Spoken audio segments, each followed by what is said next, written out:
Hello everyone, welcome back to my channel. So today we are going to continue with the accounting concepts. So today's video is going to be the shortest. बहुत थोड़े से concepts जो बाकी रह गए हैं हमारे.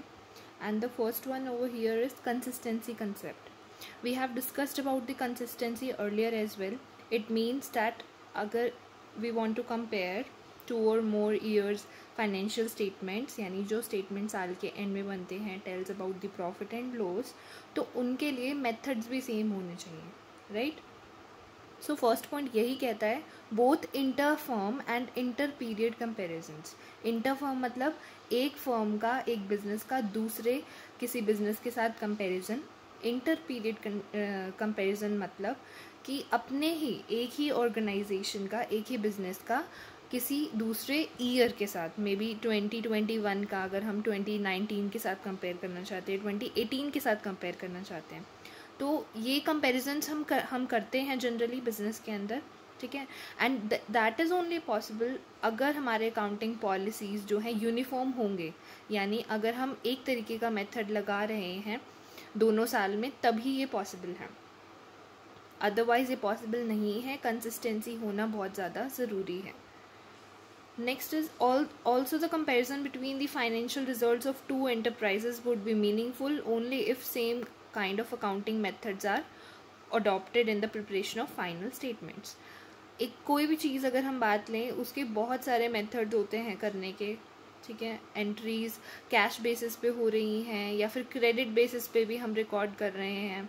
So that is all because of the consistency concept. Consistency does not prohibit change in accounting policies. इसका मतलब ये नहीं है कि चेंज ही मत करो, ठीक है. जब भी चेंज हो रहे हैं तो हम उसे फुली डिस्क्लोज करेंगे हमारे फाइनेंशियल स्टेटमेंट्स के अंदर कि इस साल से हमारा ये मेथड चेंज हो रहा है, हम प्रॉफिट इस तरीके से निकालेंगे, ठीक है.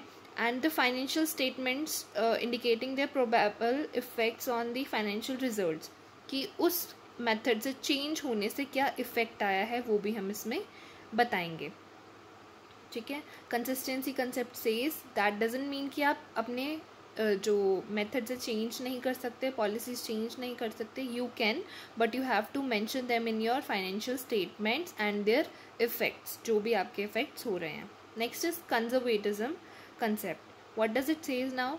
It says that profit should not be recorded until realised. जब तक प्रॉफिट आ नहीं जाता आपके पास हाथ में तब तक आप उसे प्रॉफिट नहीं मानोगे, लेकिन सारे लॉसेस चाहे ना भी हुए हो, ठीक है, तब भी हम उसे लॉस मानेंगे. It is also called prudence concept. इसका दूसरा नाम क्या है? Prudence concept. ये क्या कहते हैं? प्रॉफिट को हम सी ओवर हियर, प्रॉफिट जब तक हो नहीं जाता उसे नहीं लेंगे हम, अकाउंट्स के अंदर रिकॉर्ड नहीं करेंगे. और लॉस अगर हमें लगता है कि हो सकता है 1% भी चांस है, तब भी हम उसे रिकॉर्ड करेंगे. Is it clear? Next is materiality concept. Now what does it says? It is opposite of full disclosure concept. How it is? Full disclosure क्या कहता था कि सारी इंफॉर्मेशन आप उसके अंदर अपने फाइनेंशियल स्टेटमेंट्स के अंदर बताओ. बट ये कहता है ओनली की only material information, only information which is important, ठीक है. The concept of materiality requires that accounting should focus on material facts only, important है जो. Efforts should not be wasting in recording and presenting facts which are immaterial in the determination of income. Income निकालने के लिए जो immaterial है, important नहीं है, ज़्यादा इम्पॉर्टेंट नहीं है, तो हम उन्हें यहाँ इंक्लूड नहीं करेंगे.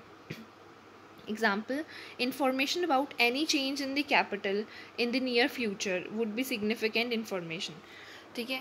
वो हमें सिग्निफिकेंट इंफॉर्मेशन देगा, तो दैट इज़ मटेरियल इंफॉर्मेशन और हम इसे फाइनेंशियल स्टेटमेंट्स के अंदर दिखाएंगे. Objectivity concept. अब the concept of objectivity requires that accounting transactions should be recorded in an objective manner, free from the bias of accountants and others. अब bias क्या होता है? Discrimination. कि अगर उसे कोई भी अकाउंटेंट रिकॉर्ड करे, चाहे मैं करूँ चाहे कोई और अकाउंटेंट रिकॉर्ड करे, उस ट्रांजैक्शन के अंदर डिस्क्रिमिनेशन नहीं होना चाहिए बिल्कुल भी. ये तभी पॉसिबल है जब हम हर ट्रांजैक्शन के साथ उसकी प्रूफ लगाएंगे। प्रूफ यानी सपोज आपने कुछ सप्लायर से माल ख़रीदा है, राइट, तो आप उसका वाउचर वहाँ लगाएं साथ में कि 5000 का हमने गुड्स ख़रीदा है and we are doing the entry with the 5000 rupees only.